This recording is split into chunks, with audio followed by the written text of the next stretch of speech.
Great to be here with you. Haven't ever farmed in South Carolina. I have spent a summer at Fort Jackson when I was in the reserves. And actually, I enjoyed it here, believe it or not. Okay. Must not have been July and August. It was. But you have to remember, I was raised in northeast North Carolina in what's the center of the Dismal Swamp. And it's dry here compared to down there. I mean, no. I have 300 years of genetics for this type of climate. My family's been in northeast North Carolina for 300 years. They were Quakers, came in from Barbados, and the Native Americans invited them into Perquimans County because they were Quakers. So that's what I tell my wife. My wife's from New York, and she doesn't like the hot weather. Anyway, I am in forages. I am not in forestry. You'll see I'm giving you a lot of handouts. I'm not trying to run up the price of pulp.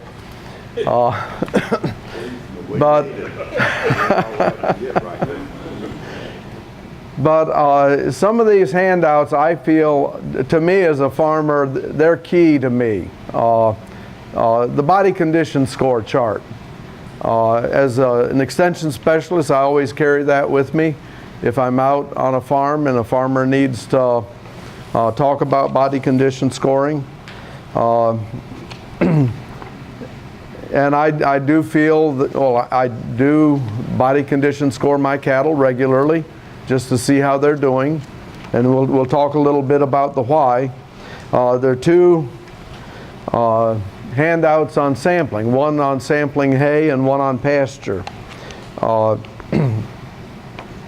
If you buy anything like supplements, my argument is you shouldn't buy a supplement without knowing that you need it.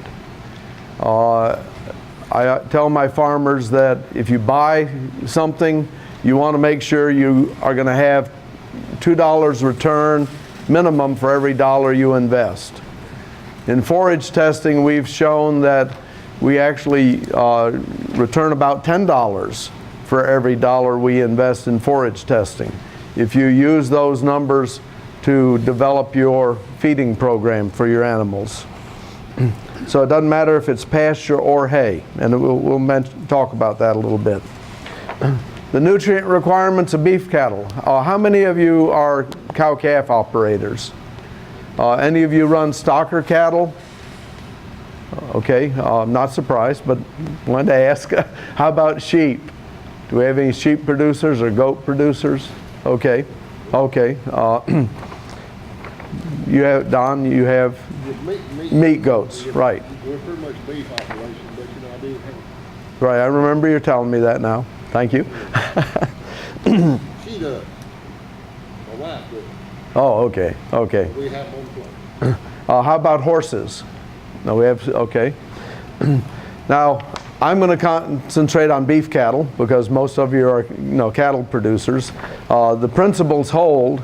You just have to get a different handout if you want sheep or goats, okay, or horses.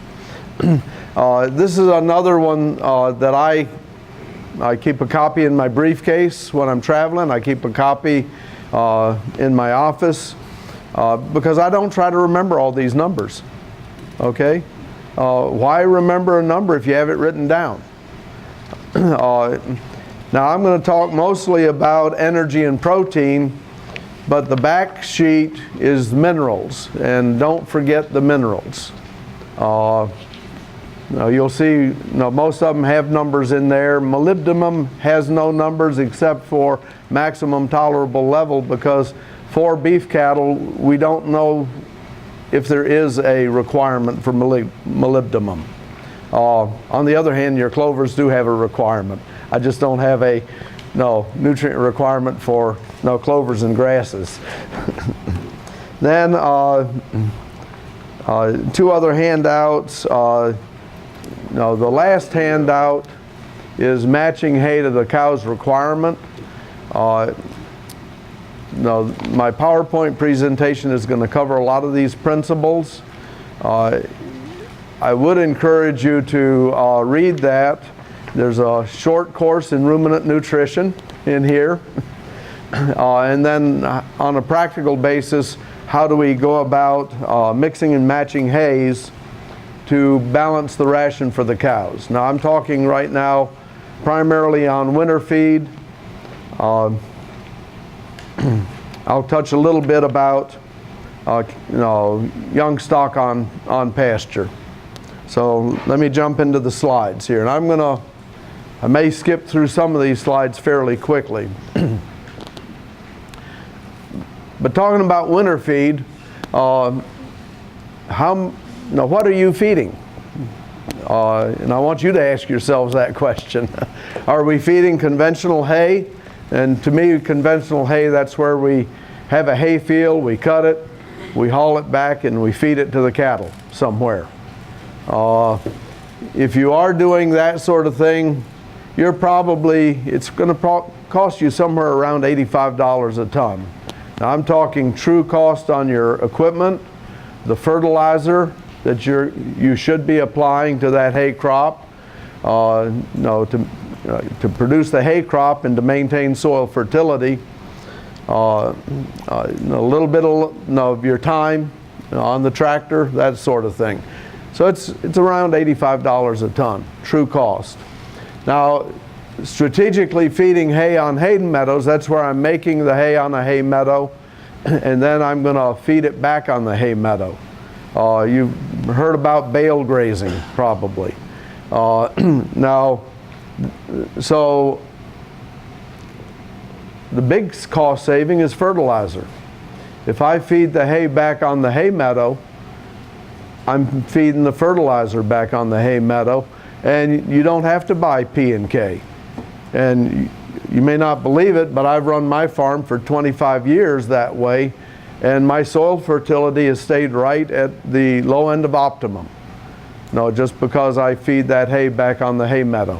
Now this cost does include buying some seed, and some good seed from a reliable dealer, whoever they are, right? Being extension, I can't push you one way or the other. But you do have some good reliable seed dealers here with good products. And so that cost includes reseeding of those damaged areas. Then the other option is stockpile tall fescue. Now I realize as you get down here there's Bermuda grass soil and tall fescue soil, right? If you have tall fescue soil, I would encourage you to use it. Preferably not Kentucky 31, but to use some of these new enhanced endophyte fescues. And the ones that I find really exciting are the ones that have more digestible fiber. I think that's an area of research that is quite exciting, not just research, but application. If I have digestible fiber, that's good for the cow because the bacteria are going to use that. So you can see the difference in cost. If we're down here grazing feed, it's going to cost us a lot less than if we're out here making hay, running around the field, doing that sort of thing. Here's an example of bale grazing in West Virginia. This is this year. I tease my daughter. My daughter's in Jacksonville, North Carolina, an extension agent there. Down on the coast, she's actually had more snow this year than I've had in West Virginia. I've had more cold, but she's had more snow. So here's a piece of electric polywire. There's another one here you can't see that's separating the cows from these bales. So the cows here are cleaning up some bales that they had access to. When we want to move the cows, we'll take down this piece of polywire. The cows will move on up to these bales. We'll move the ring feeders over to them. But this wire keeps the cows from just running out and getting into all the bales. We'll take this wire that we removed and put it on the next side of the next line of bales. Now, not all soils can you do this on. I'll tell you that. I mean, you may be already thinking that. Obviously, your swamp soils, it ain't going to work. North Carolina, we have what we call Pocusons, swamp on the hill. It won't work there. But if you get on your better drain soils, a sandier type soil that'll hold up the animals during wet weather, that's where it works. And even in my case, this field happens to be underlain by sandstone, so it's actually kind of a no-brainer here on this site.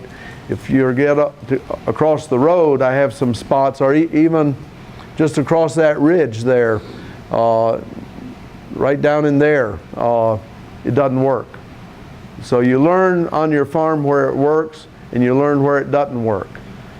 And on those spots that are too wet, what I do is that's where I feed hay in a drought. Because in a drought, a wet soil's not too wet. And I can put it in there, and that's the way I get the manure nutrients back on that part of the farm. Grazing tall fescue in December in West Virginia. So why forage test? You can't manage what you don't measure. Okay? Classic comment, not something that I came up with. We want to develop a local forage quality database. Book values don't work, and I'll show you why. I recommend that we sample hay from each field every year. How many of you do plastic wrap baleage? Okay, no plastic wrap baleage. The exception I have for plastic wrap baleage, if you're doing a good job, you only probably need to do this for 3 years. And then, whenever things change, if you've had a different type of year and things go south, then you may want to sample again. But for dry hay, it really is worthwhile to do it every field each year.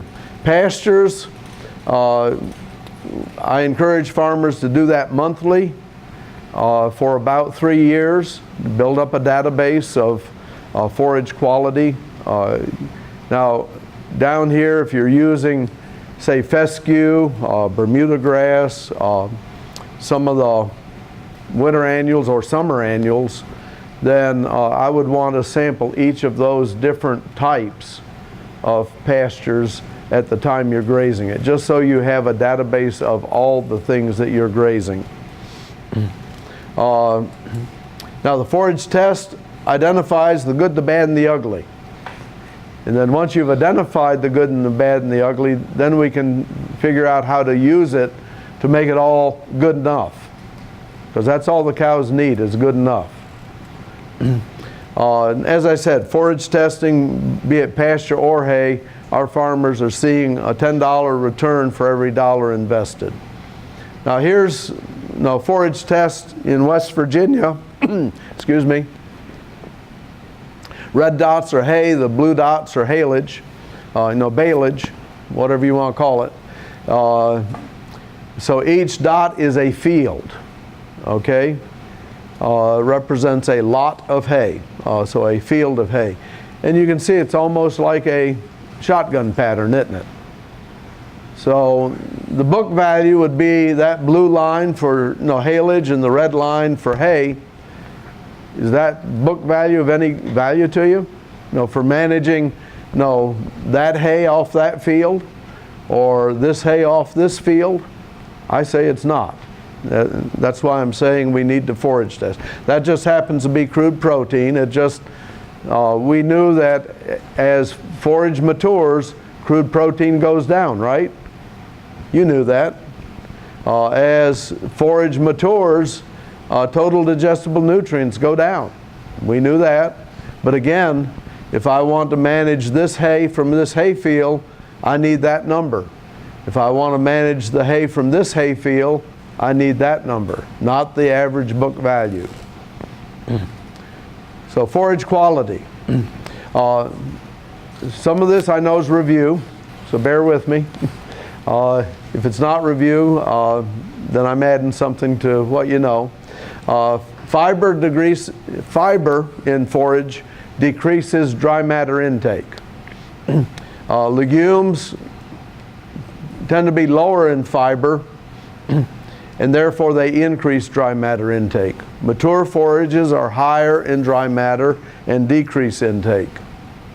Crude protein, we have the protein requirement of the cow, but I'm going to also talk about the protein requirement of the bacteria, because we really need to understand that as it relates to how I manage the nutrition of the cow. So if you have a low crude protein compared to TDN, that decreases dry matter intake because my bacteria are short of protein. If I have a high crude protein versus TDN, you're actually wasting crude protein, and you may actually depress animal performance. As I say there, excess protein will decrease net energy, growth, and milk production. We'll talk a little bit about feeding starch or not. If you feed starch, which is corn, with hay, especially hay that's in the low crude protein class, you're going to actually decrease hay digestibility. A lot of folks aren't aware of that, but we'll talk about it. So sampling. The forage analysis is no better than the sample. You want to sample what the cows are eating. That's the key. Sample what the cows are eating. And on the pasture side, watch and let the cows teach you what they're eating. So you have that handout, sampling hay and haylage. This is what we call a Penn State forage sampler. It's a tool. How many of you have a diesel tractor? How many have a diesel pickup truck? Okay. You can afford a forage sampler. Okay? You already have the drill. I know that. Probably a 20 volt drill. That's an 18 volt. Well, actually, that's my 20 volt drill. That sampler is $125. It works great for dry hay. We have another one. I was supposed to point that out. That's my fencing cat. That cat follows me around the field and helps me do fencing, believe it or not. And that's whether the electricity's on? No, he's too smart for that. He lets the dogs do that. Here's a sampler. It's a good sampler, and actually if you're doing baleage, this is the sampler you would use, because the Penn State sampler does not do baleage well, whereas this sampler, it's called a star sampler, does do baleage. The advantage of the star sampler, it has a smaller hole, a smaller auger bit, so it actually takes more bales to fill our sample bag, which is good. The sample is a 1 quart Ziploc bag sample. Now why is that? Most labs aren't going to grind more than that sample size. And I feel that I only want to send them a sample that they will grind the whole sample. So we want to fill up a 1 quart Ziploc bag, nice and tight, and send that to your lab of choice. Preferably a lab that is certified by the American Hay Association. I assume all land grant universities, labs are probably certified. Well, but not all land grants have labs. Ask them if they're certified. I can't say if they are or not. Does, well, it'd be Clemson here, right? Yes. No, do they have a lab? They do have a lab. Do have one. Okay, are they certified? Yes. Okay, I've not used them. I know I've worked with, no, in North Carolina, it's Department of Ag that runs the lab versus the university. They've got a pretty good lab.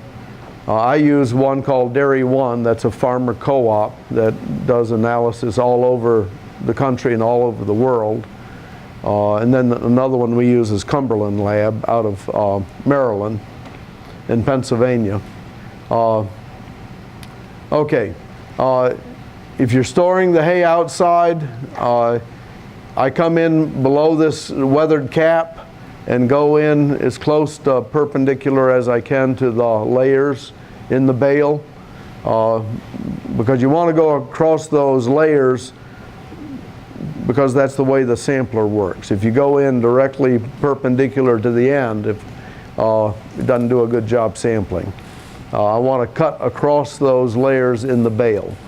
So you can see I've taken that sampler and taken it all the way in as deep as it'll go. Okay, none of us are doing baleage here. If I have dry hay, then this hay has been stored in the barn. I have no problem just going in from the, on the diameter of the bale and just going into it because there's been no damage. So I'm going to sample this a little different than this field, or rather this hay. The hay here, I'd probably go in under the tarp and go through the side of the bale and just not sample the bales on the end. What I do is I throw that weathered hay off to the side because the cattle are going to go in and clean up all the good stuff on the inside. The other thing it does is it gives me my cows some bedding. And if I'm calving in this type of weather, I calve in March,